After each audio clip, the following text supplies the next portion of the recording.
स्वागत है आपका सिलेक्शन ड्रीम के यूट्यूब चैनल पर। हम आपके लिए लेकर आए हैं एमपी पुलिस कांस्टेबल एग्ज़ाम 2025 की तैयारी के लिए पीवाईक्यू क्वेश्चन की सीरीज़, जिसमें कि 2016 से लेकर 2023 तक जितनी भी एमपी पुलिस की एग्ज़ाम हुई है उसके सभी के पीवाईक्यू शामिल होंगे, जो कि हम आपको जल्द से जल्द करवाने की कोशिश करेंगे, क्योंकि आपके एग्ज़ाम में ज़्यादा टाइम बचा नहीं है। इसीलिए आपको बहुत ही ज़्यादा पढ़ना है, इसीलिए पीवाईक्यू हम जल्द से जल्द करवाने की कोशिश करेंगे। इसीलिए चैनल को सब्सक्राइब करें और ज़्यादा से ज़्यादा शेयर करें।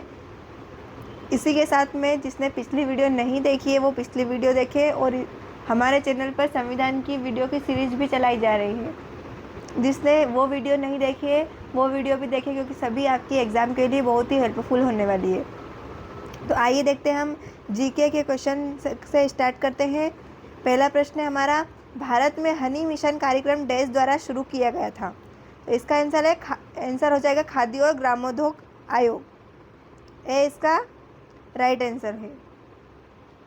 अगला प्रश्न है, 2001 से 2011 दशक में भारत के किस जिले में जनसंख्या वृद्धि दर भारत में सबसे कम है? तो इसका आंसर है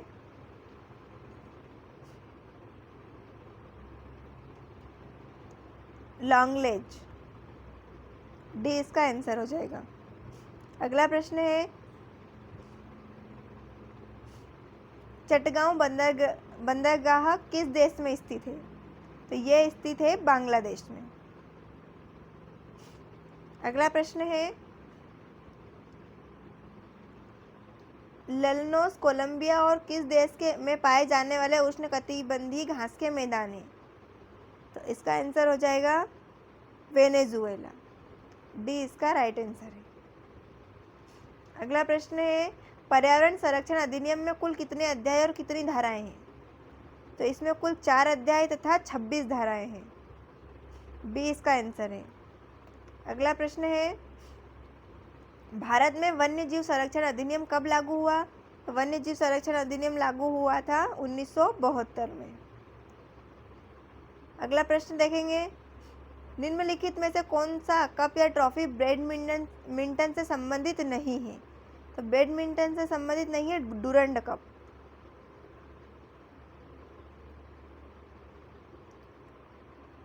बाकी सुदीरमन कप, उबेर कप और थॉमस कप बैडमिंटन से संबंधित है। अगला प्रश्न है, 2022 एशियाई खेलों की मेजबानी किस देश ने की थी? तो ये की थी उस टाइम पे चीन ने। ये करंट अफेयर का क्वेश्चन है। अगला प्रश्न देखते हैं, इल्बर्ट बिल औपचारिक रूप से डैश में मार्केट ऑफ रिपन की वायसरायशिप के दौरान पेश किया गया एक बिल था। तो इसका आंसर है 1883। अगला प्रश्न है, भारत सरकार द्वारा विभिन्न पदाधिकारियों और अधिकारियों के वरीयता क्रम में प्रथम स्थान कौन है? तो वो है राष्ट्रपति। अगला प्रश्न है, निम्नलिखित में से किसी तारे का रंग क्या दर्शाता है? तो किसी तारे का रंग दर्शाता है उसका तापमान, डी इसका आंसर हो जाएगा। अगला प्रश्न है, बोनालू उत्सव किस राज्य में मनाया जाता है? तो बोनालू उत्सव जो है तेलंगाना में मनाया जाता है। अगला प्रश्न है, लाल बाग महल कहाँ स्थित है? तो लाल बाग महल स्थित है इंदौर में। अगला प्रश्न है, निम्नलिखित में से कौन सा मध्य प्रदेश में एक द्वीप है? तो द्वीप है ओंकारेश्वर। अगला प्रश्न है, मध्य द्वीप डैश में द्वीपों का एक समूह है। तो इसका आंसर है इंदिरा सागर बांध। अगला प्रश्न देखेंगे, मध्य प्रदेश जल निगम मर्यादित का गठन किस वर्ष में किया गया था? तो इसका आंसर है 2012। अगला प्रश्न देखते हैं, निम्नलिखित में से किस जनगणना में मध्य प्रदेश ने ऋणात्मक जनसंख्या वृद्धि दर दर्ज की?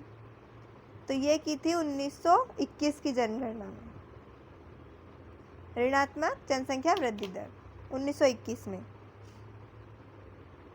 अगला प्रश्न है, मई 2023 में ग्रीस के कालिथिया में आयोजित अंतर्राष्ट्रीय जंपिंग मीटिंग में किसने स्वर्ण पदक जीता? यह उस टाइम के करंट अफेयर का क्वेश्चन है। इसका आंसर है मुरली श्रीशंकर।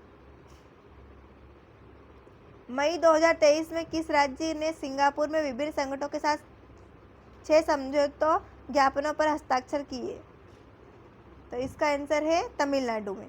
यह भी उस टाइम के करंट अफेयर्स का क्वेश्चन है।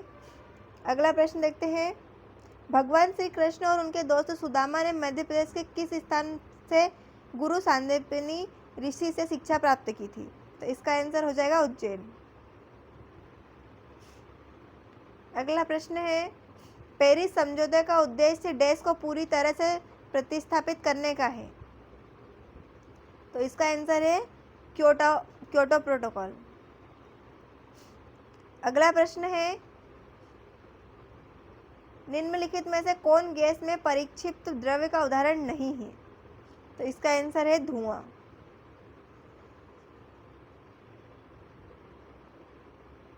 इसका आंसर डी हो जाएगा धुआं। अगला प्रश्न देखेंगे, निम्नलिखित ऊर्जा स्रोतों में से कौन सा पर्यावरणीय प्रदूषक उत्पन्न नहीं करता है? तो इसका आंसर है सौर ऊर्जा। सौर ऊर्जा जो है पर्यावरणीय प्रदूषण उत्पन्न नहीं करता है। अगला प्रश्न देखेंगे, सतत विकास के लिए आवश्यक डैश है? तो इसका आंसर है जैव विविधता का संरक्षण, प्रदूषण की रोकथाम और नियंत्रण, निर्धनता को घटाना। ये सतत विकास के लिए आवश्यक है। अगला प्रश्न देखेंगे, द्रव्यमान और वेग का गुणनफल। तो द्रव्यमान और वेग का गुणनफल है संवेग। ए इसका आंसर हो जाएगा। अगला प्रश्न है, आरएनए का पूर्ण रूप क्या है? तो आरएनए का पूर्ण रूप है ribo nucleic acid.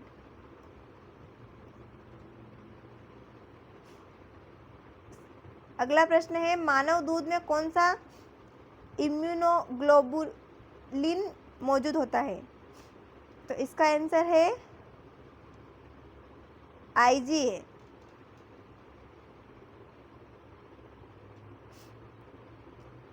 Next question है, संयुक्त राष्ट्र सम्मेलन ने पहली बार पेयजल और स्वच्छता के मुद्दे को जल संबंधी अन्य मुद्दों से देश में अलग किया। तो इसका आंसर है 1977।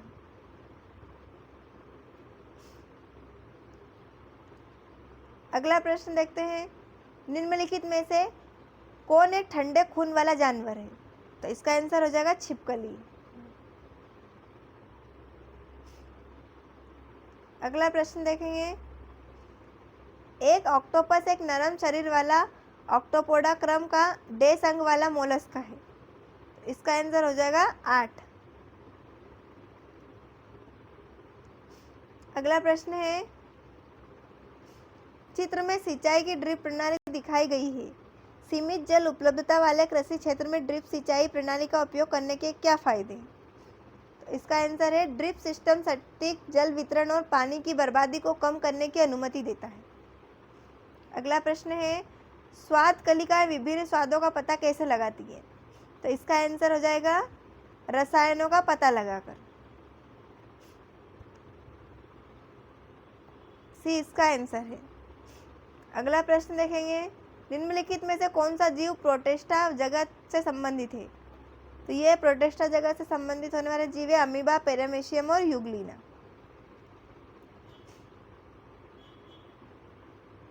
ये सब तीनों प्रोटिस्टा जगत के से संबंधित है। अगला प्रश्न है,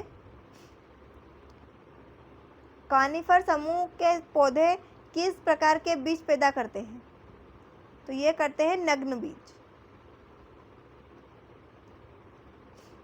अगला प्रश्न देखेंगे, जो कि इस सेट का लास्ट क्वेश्चन है, पर्यावरण शब्द की व्युत्पत्ति डैश से हुई? तो ये हुई थी फ्रेंच शब्द से। अभी हमने जीके के 35 क्वेश्चन देखे और नेक्स्ट वीडियो में अब हम अगले सेट के 35 क्वेश्चन करवाएंगे। इसीलिए चैनल पर बने रहें, चैनल को सब्सक्राइब करें और ज़्यादा से ज़्यादा शेयर करें। मिलते हैं अगले वीडियो में। धन्यवाद।